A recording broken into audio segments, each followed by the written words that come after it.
Assalomu alaykum, yaxshimisizlar, charchamayapsizlarmi? Xitoy karomi, chimchi.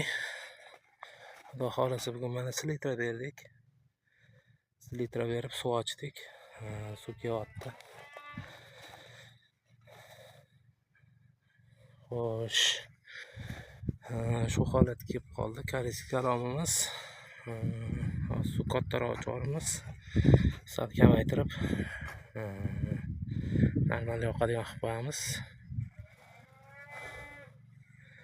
Holatlari mana shunaqa. Koreyskiy karomimiz.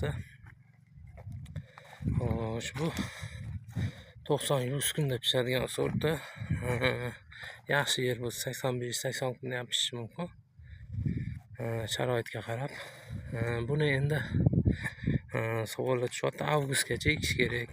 Avgustdan uyog'iga pishadigan havo, muzlama havo kelib qolsa, sovuq havo kelib qolsa, bu erib tushadi. Shunga avgustgacha ekish kerak. Bu birinchi partiya chimchimiz. Kecha bu yoqda chopoqdan chiqardik. Ikkinchi partiyasini Xudo xolasa endi ishlovlarini berib suv qo'yamiz bunga ham. Chalaroq chiqqan. Chunki o't bosib ketdi. Shuna hisobiga chalaroq chiqqan. Mana chopoqdan chiqarib endi kultivatsiyasini qilib, Xudo xolasa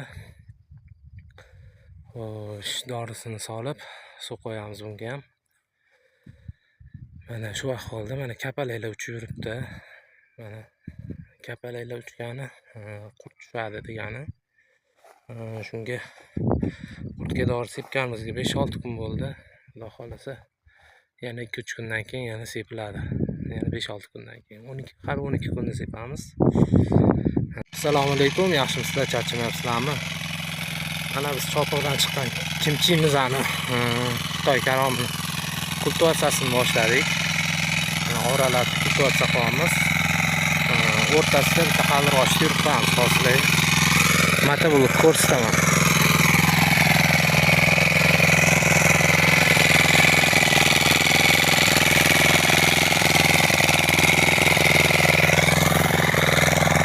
Orqasiga kichkina qaldirg'och qo'yib olganmiz.